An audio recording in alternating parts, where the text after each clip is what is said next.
더정치 인터뷰 더불어민주당 최운열 의원 나오셨습니다. 최운열 의원님 안녕하세요. 안녕하세요. 네, 바쁘실 텐데 여기까지 와주셔서 감사합니다. 불러주셔서 감사합니다. 간단히 최운열 의원님 소개를 좀 해드리겠습니다. 네. 서강대학교 경영학과 교수를 오랫동안 지낸 학자시고요. 한국은행 금융통화위원회 위원도 지내셨습니다. 더불어민주당 20대 비례대표 국회의원으로 정치를 지금 하고 계시고 상임위원회는 정무위원회에서 활동하고 계십니다. 자, 대학 교수를 오래 하시다가 이제 국회의원을 하시는 건데요. 교수와 정치인의 가장 큰 차이점이 어떤 겁니까? 뭐 교수 생활할 때는 학생들한테 강의할 때고 연구할 때는 주로 우리 사회 현상이 이런데 참 좀 이렇게 갔으면 좋겠다 이런 바람 정도를 주로 가지고 있는데 국회에 돌아보니까 이제 입법권이라는 게 주어져 있기 때문에 그거를 제가 노력만 하면 우리 사회를 정말 우리 제가 가는 바람직한 방향으로 갈 수 있는 툴이 있구나. 이게 이제 정치권 바깥에 있을 때하고 정치권에 들어왔을 때 가장 큰 차이가 아닌가. 자, 상임위원회가 정무위원회라는 위원회가 사실은 조금 일반인들한테 어렵습니다. 뭘 하는 상임위원회인지. 금융부서를 관장하고 그다음에 우리 정부가 추구하는 이제 공정경제라는 얘기 많이 들어보셨죠? 네. 공정거래 질서를 하는 공정위가 이제 우리 산하에 있고 또 김영란법이라고 얘기되는 그걸 관장하는 권익위. 국민권익위원회. 네. 또 이제 보훈처. 보훈처.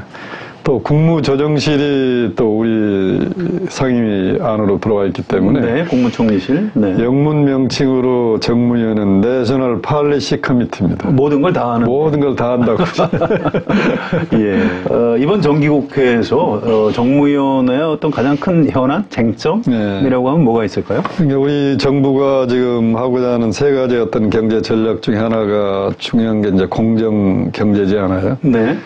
기업과 기업 사이의 거래 관행에서 공정한 경쟁이 잘 이루어지기만 해도 경제가 상당히 선선한 구조를 할 텐데 불공정한 게 지금까지 쭉 지배되어 왔는데 그걸 어떻게 그 틀을 제대로 잡을 거냐 하는 게 이제 공정위 소관인데 공정거래법이 1983년에 제정이 돼서 거의 30년 이상 지났기 때문에 이 시대의 패러다임에 받지 않는 조항들이 너무 많습니다. 네, 그렇군요. 이번에 이제 공정거래법을 전면적으로 개정하는 그런 안건이 아마 이번에 올라와 있을 것 같고요. 네.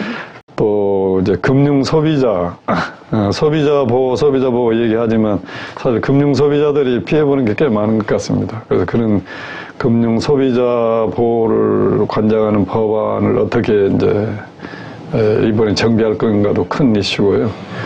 그 외에 이제 여러 가지 최근에 우리 사회에 큰 이슈가 되고 있는 삼성 바이오로직스 문제 같은 거 그런 것들을 주로 이번 국회에 많이 다룰 것 같습니다. 한 가지만 좀 보충 질문을 드리겠습니다. 공정거래법 개정은 야당하고 무슨 큰 이견 같은 것이 있습니까? 전망이 어떻습니까? 야당은 아무래도 지금까지 그런 관행을 중시하다 보니까 제일 큰 차이점이 이제 그 전속고발권 폐지 문제인데요. 네.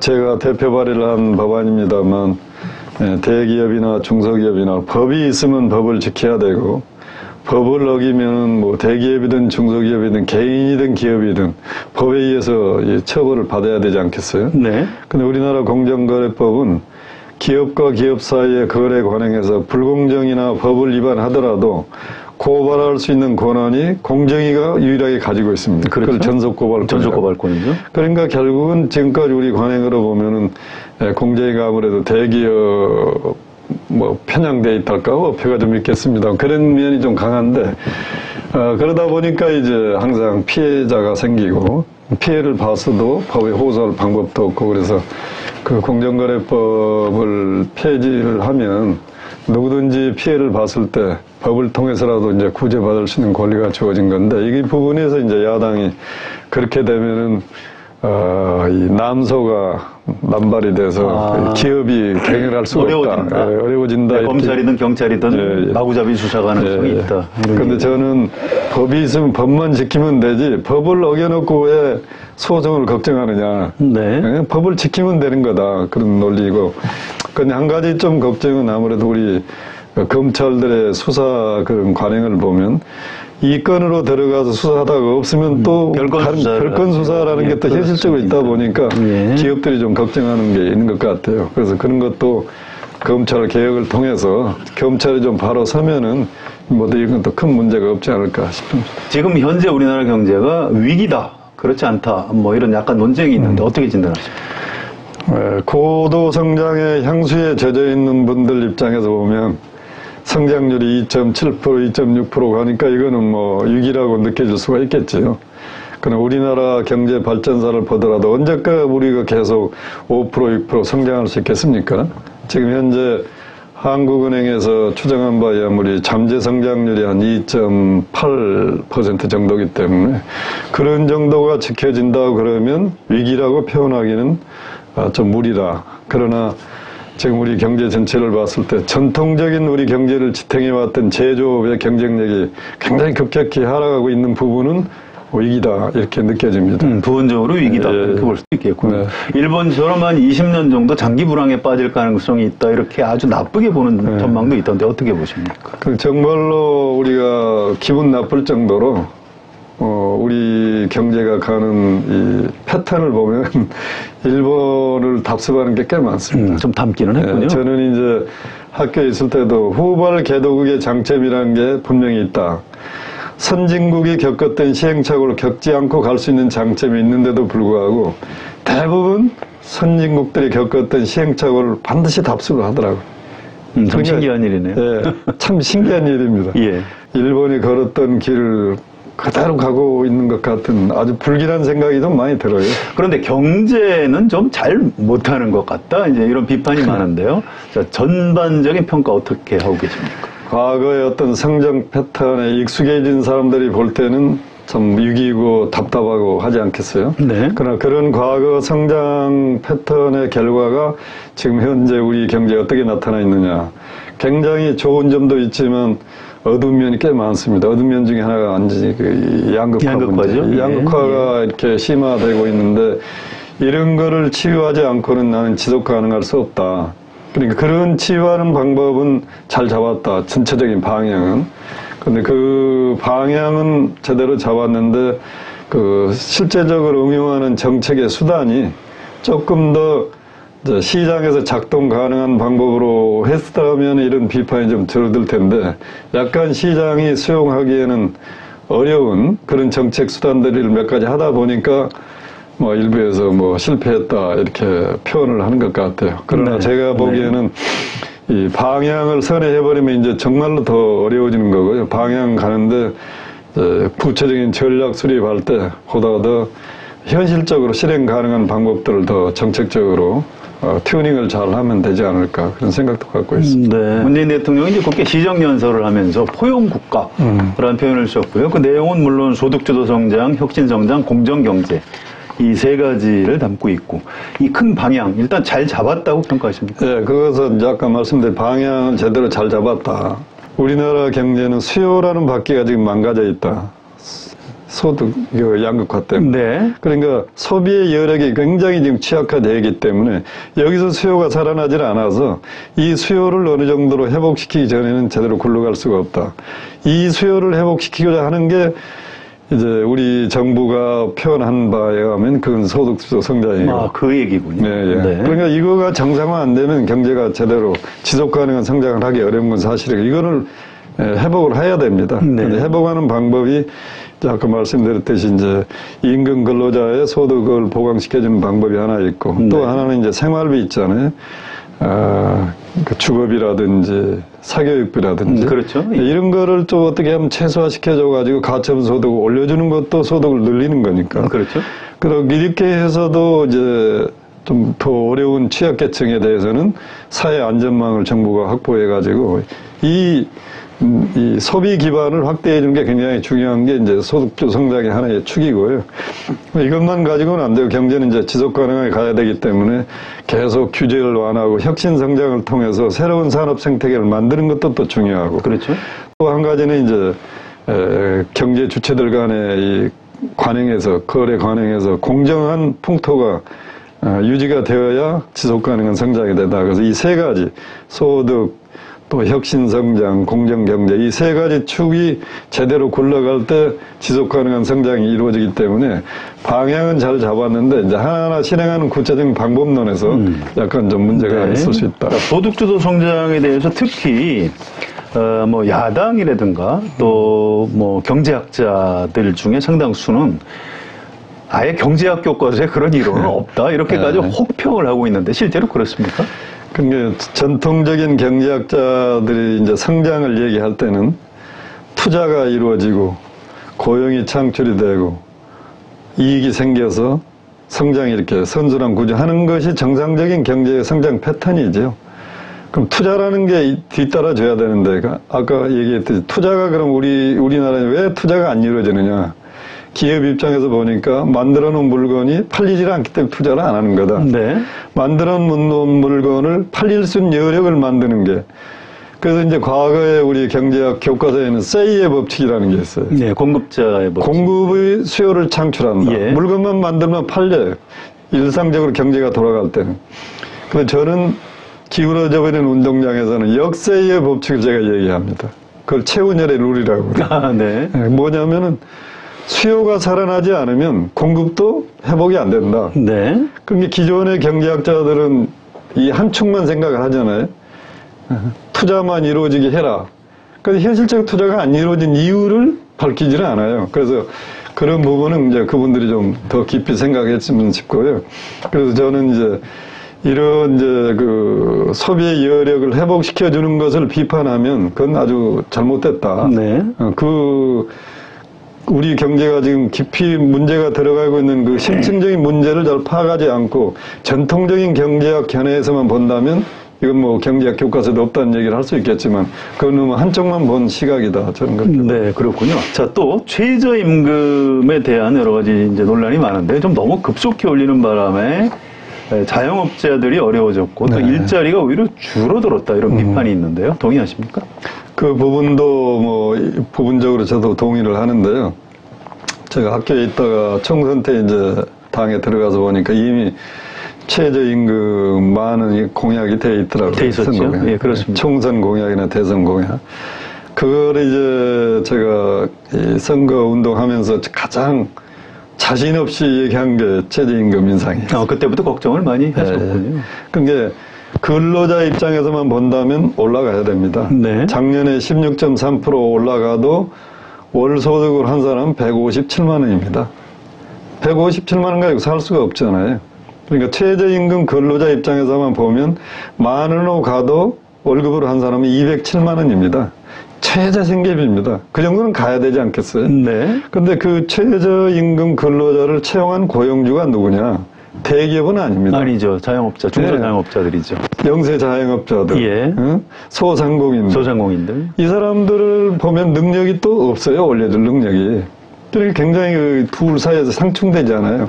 그래서 제가 대선 때 어느 지방도시 가서 소상공인들하고 간담회를 하는데 이 문제를 잘 걱정하더라고요. 최저임금 인상을.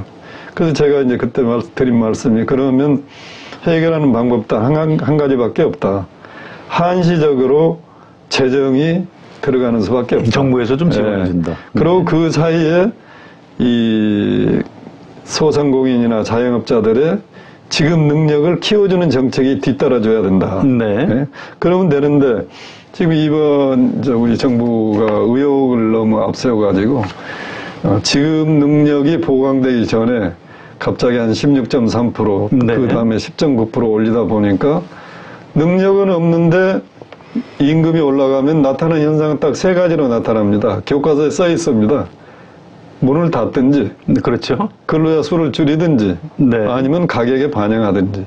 그러지 않고는 살 수가 없잖아요. 그러네요. 네. 네.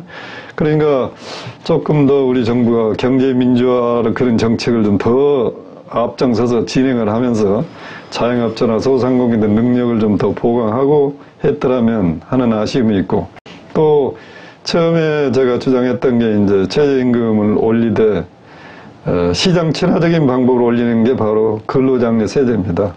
그러니까 처음부터 이걸 같이 갔더라면 그러니까 16.3%를 근로자한테 올려주더라도 네. 기업 부담분 예를 들어서 한 뭐 8%, 네.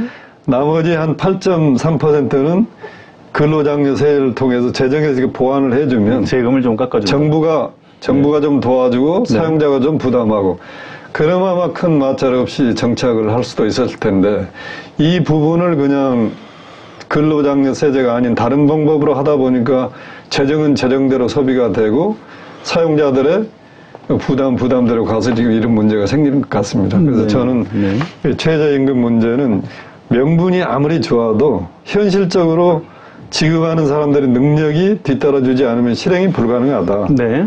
그래서 제가 이제 약간 뭐 우리 당 입장하고 다른 얘기하는 것 중에 하나가 뭐냐면 어떻게 서울의 최저 생계비하고 도서벽지 최저 생계비가 같을 수 있느냐. 네, 지역 편차가 있을 수 그 지역적인 차등화를 두는 게 맞다. 예.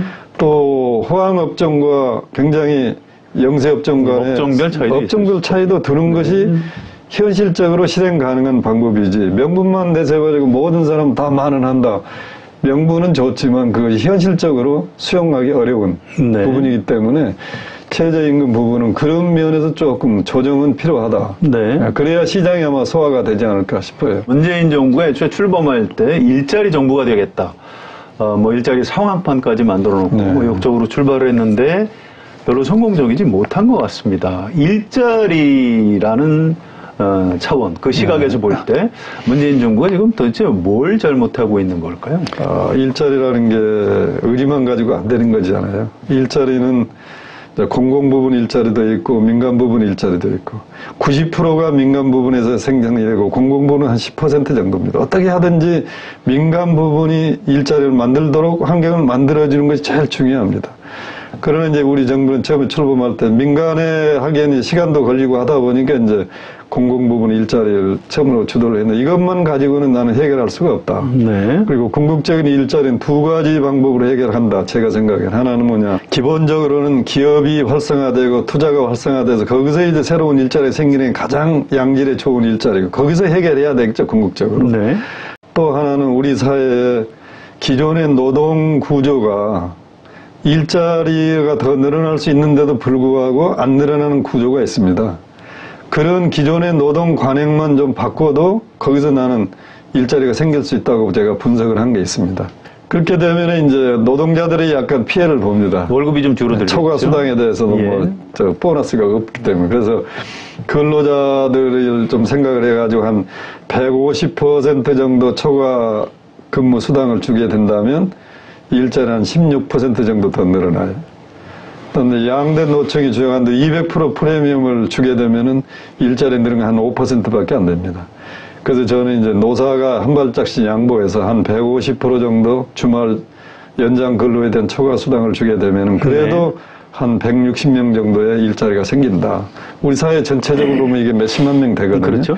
이런 것만 좀 제대로 잡아줘도 일자리가 생길 수 있는 거고. 또 하나는 제가 좀 뭐 말씀드리기 어려운 부분입니다만 임금 구조 조정을 통한 일자리 라는 쉐어링을 얘기를 많이 합니다. 어떤 겁니까? 재작년에 대정부 질문한 황교안 총리하고 일문일답할 때 그랬어요. 우리 사회의 비정규직이 너무 심각하고 청년들 일자리에 문제가 없는데 이걸 해결하는 방법을 내가 한번 제시를 해보겠다. 총리께 돌아가셔서 대통령을 포함한 1급 이상 공무원 월급을 예를 들어 20% 깎읍시다. 네. 여기 앉아 계신 국회의원들 대단히 죄송합니다. 초선 이런 말씀을 드려서 우리 국회의원도 거기에 동참합시다. 그럼 사회 지도층 인사들이 이런 모습을 보여주면서 그 다음에 민간 섹터한테 우리가 요구를 합시다. 네. 대주주라든지 경영자들 이 운동에 동참하십시오. 그러면서 제가 예로 든 게 어느 모 기업의 부회장이 연봉이 150억이에요. 네. 엄청나군요. 네. 그럼 그분은 150억을 받으나 50억을 받으나 그분 삶에 아무런 차이가 나지 않습니다. 이미 한계 효용은 0입니다. 그래서 그분이 만약 100억을 회사에 반납을 하면 4천만 원짜리 정규직을 250명을 더 뽑아요. 이런 식으로라도 기존의 사회 지도층 인사라 여기서 좀 이런 운동을 벌입시다. 그리고 나서 우리 양대 노총 근로자들 입장에서 보면 이 사람들은 또 강자입니다. 제가 보기에는. 그렇죠. 전체 사용자하고 근로자 보면 이 사람들이 약자지만 근로자 내에서 보면 또 강자거든요. 기존의 이 근로자들도 우리나라 경제 수준에서 보면 좀 높은 임금 수준인 게 맞아요. 그 운동에 좀 부분적으로 참여해라. 그렇게 되면은 기업한테 추가적으로 코스트 요인이 발생하지 않고도 비정규직을 정규직화 할 수 있고 오히려 새로운 일자리가 더 생길 수 있는 룸이 생겨요. 네, 그렇군요. 이런 방법으로라도 이 사회 문제를 해결하자고 제가 제안을 했습니다. 네. 그때 황교안 총리의 답은 한마디로 모든 정책이라는 게 현실성이 있어야 되는데 그건 너무나 비현실입니다. 서울시내 아파트값 최근에 좀 진정이 되긴 했습니다만 그동안 왜 그렇게 갑자기 뛰었을까요? 앞으로도 계속 오를까요? 어떻게 보십니까? 가격이라는 게 수요 공급이잖아요. 수요가 과수요가 붙었든지 공급이 부족했든지 이거겠죠. 그래서 제가 생각하기에는 이제 전체 우리나라 전체적으로 이미 주택 보급률은 140%인가 그렇습니다. 서울만 보면 한 60%인가 밖에 안 되더라고요. 네. 그걸 이제 한 사람이 2가구, 3가구, 어떤 사람은 16가구가 가지고 있으니까 그러잖아요. 그럼 왜 사람이 4가구, 5가구를 사겠습니까? 세금을 부과하더라도 부담이 별로 안 되니까. 그렇죠. 세금을 내도 나한테 이익이 된다 하면 사는 거지 않겠어요? 돈이 되니까 하는 거죠. 네. 새로운 물량을 지어서 내보낸 것만 공급이라고 생각해요. 기존의 물량이 시장에 나오는 것이 엄청 더 큰 공급입니다. 아, 풀어주면 되는 거예요? 풀어주는 거예요. 네. 그러니까 거래가 쉽게 되도록 풀어주면 돼요. 그런데 지금 우리는 거래가 잘 안 됩니다. 안 되는 이유가 뭐냐. 거래세는 높고 상대적으로. 네. 보유세가 너무 낮기 때문에 거래는 원활하게 안 되고 사가지고만 있으면 부담이 안 돼요. 세금을 내더라도 나한테 이익이니까. 이런 상황이 있는 한 가격은 올라갈 수밖에 없잖아요. 그래서 저는 이제 거래가 원활하게 하도록 거래세는 좀 대폭적으로 좀 낮춰주고. 그렇죠. 해법은 그 반대로 되겠네요. 그 대신 보유한 건, 내가 보유해봐야 세금 다 내고는 별게 없다. 그렇게 만들어준 게 궁극적인 해법이다. 네. 뭐 경기가 지금 나빠서 금리를 올리면 안 된다 이런 주장이 있고요. 또 너무 시중에 좀 돈이 많이 풀렸다. 그러니까 좀 올릴 때가 됐다 이런 논쟁도 있고. 민주당 의원들 중에서도 뭐 올려야 된다 이런 얘기도 하고 그래서 약간 논란이 있었습니다. 자, 이거 어떻게 해야 될까요? 그러면? 정상적으로 돌아가는 경제라면 경제가 어려울 때 금리를 낮춰주면 투자가 활성화되고 그렇죠. 투자가 활성화되면 고용이 창출이 되고 선순환 구조로 가는 건데 지금 우리 경제는 그런 돈의 문제도 아니고 금리 문제도 아닙니다. 모두에 말씀드렸듯이. 금리가 더 떨어진다고 투자가 활성화될 거냐? 그 문제가 아닙니다. 지금 금리 때문에 투자 못하는 게 아니기 때문에. 네. 문제는 아까 말한 대로 이 내수가 죽어있는 이 문제가 더 큰 문제라서. 그렇군요. 그런데 이제 금리가 이렇게 낮이다 보니까 무슨 일이 벌어지느냐 하면 하여튼 부동산 아까 말씀하셨잖아요. 부동산 가격이 저렇게 올라가는 원인 여러 가지가 있겠지만 그 중에 하나가 지나친 유동성, 예, 돈이 많이 풀려 있고 금리 부담이 안 되니까 누구든지 빌려서 그냥 사는 거죠. 그렇군요. 이 원인 행위를 제거하지 않으면 궁극적으로 부동산 문제도 해결이 안 된다. 그런 상황에서 봐서 저는 금리를 인상할 시기를 이미 놓쳤다. 그리고 우리처럼 소규모 개방 경제 하에서는 국제적인 흐름을 우리가 따라가지 못하면 굉장히 부작용이 많이 생깁니다. 아직까지는 0.75% 정도 미국과 한국 금리 차이가 있기 때문에 외화 유출이 지금 이렇게 잘 안 보이지만 미국이 한 번 더 올리고 우리가 그대로 있으면 이제 1% 차이가 나잖아요. 상당한 차이죠. 그럴 때는 아마 현실적으로 외화 유출 문제가 나타나기 시작할 겁니다. 그래서 그런 것 전체적으로 종합해서 봤을 때 금리를 인상할 시기는 이미 지났다. 그런데 이제 한 가지 문제가 이제 가계부채가 한 1,500 정도 되다 보니까 금리가 올라갔을 때 이 부작용이 어떻게 나타날 거냐. 근데 그것도 우리가 역발상을 해야 된다. 가계부채가 800조일 때도 금리 얘기하면 가계부채 때문에 금리 못 올린다고 그랬어요. 그랬었죠. 그래가지고 금리 낮추고 돈 풀어놓으니까 지금 1,500조까지 배로 올라가 버렸잖아요. 그러네요. 더 이상 이게 가계부채가 이런 상태로 더 가다 보면은 앞으로 한국 경제에 큰 복병이 되거든요. 그러니까 가계부채 관리를 위해서라도 좀 조여나갈 필요는 있다. 자, 문재인 대통령이 경제부총리하고 청와대 정책실장을 바꿨는데요. 새로 되신 분들 잘 하실까요? 어떻게 보십니까? 잘 하기를 기대를 합니다. 그런데 이제 저는 우리 정부가 조금 변했으면 싶은 게, 정부를 운영하는 그 방법, 너무나 청와대 주도로 지금까지 운영을 하다 보니까 각 부처가 어떻게 하는지도 국민은 모릅니다. 장관이 누군지도 모르고 장관이 무슨 정책 하는지도 모르고 이 운영 스타일은 좀 바꿨으면 좋겠다.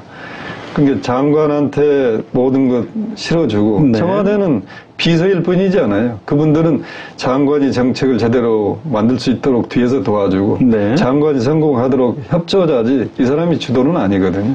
그러니까 너무 청와대 주도로 국정을 운영하다 보면은 좀 문제가 생길 수 있고 책임이 바로 대통령한테 바로 가지 않나요? 그렇죠. 강요 중심을 하다 보면 강요에 힘 실어주고 문제 있으면 경질하면 되는 겁니다. 근데 그렇지 않으면 배불고 이제 책임 이쪽으로 가기 때문에 그런 운영 스타일을 좀 바꾸시면 네. 뭐 사람이야 큰 뭐 차이가 있겠습니까?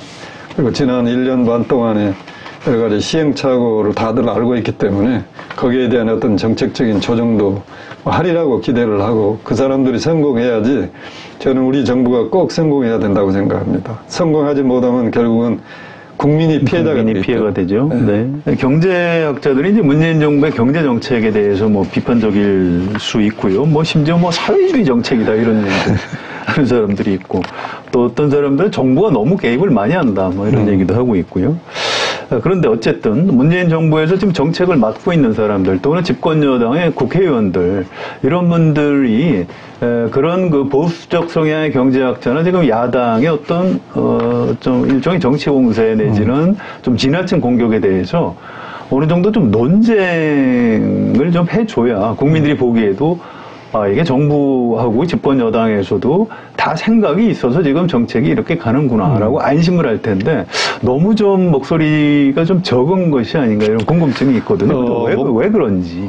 현실적으로 목소리는 많이 있는데 네. 언론의 한경 같아요. 제가 보기에는. 그런가요? 언론에서 많이 그런 부분을 좀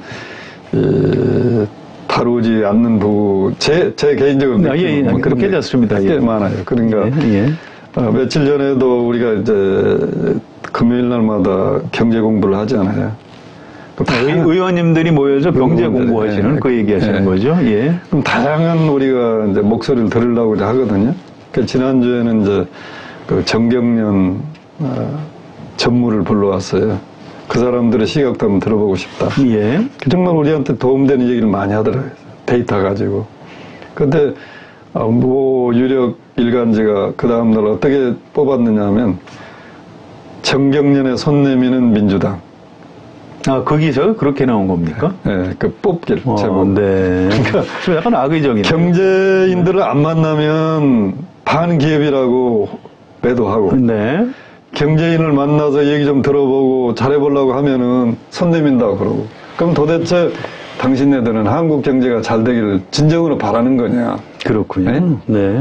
알겠습니다. 그런 얘기를 무슨 말씀인데. 그러니까 우리 당내에서도 다양한 목소리가 많이 있습니다. 지금 정부 정책을 국민들한테 홍보할 때도 다른 수단, 예를 들어서 뭐 SNS라든가 여러 가지 방법이 있을 텐데, 그를 정부나 당에서 좀 너무 활용을 못하는 측면이 있는 건 아닌가요? 그래서 이번에 이제 당에서도 뭐, 무슨 채널 하나 만들었지, 이제 그런 거 늦게 깨우쳐가지고. 자꾸 이제 그런 채널을 통해서도 얘기할 거고요. 또, 개인적으로도 여러 매체를 통해서 우리 정부 정책에 잘된 점은 적극적으로 디펜스 하지만 잘못된 것도 지적도 많이 하는 거고. 이 정부가 성공을 하기 위해서 지적을 하는 거거든요. 그렇습니다. 그래서 그런 그 얘기는 다양하게 좀 나타나고 있습니다. 더불어민주당 집권여당 국회의원이신데요. 저희 경제 때문에 걱정 많으신 국민께 또 우리 한겨레 신문, 한겨레 TV 시청자들께 마무리 인사 말씀 좀 부탁드리겠습니다. 지금 경제 상황이 그렇게 녹록지 않은 것 같습니다. 국민 여러분들께서 정말 힘이 많이 드실 텐데요.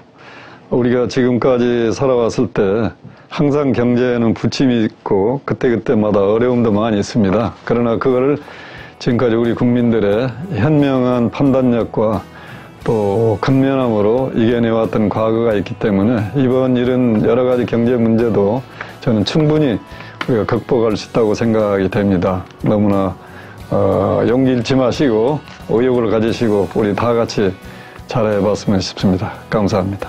더 정치 인터뷰 오늘은 더불어민주당 최은열 의원과 함께했습니다. 여러분 고맙습니다.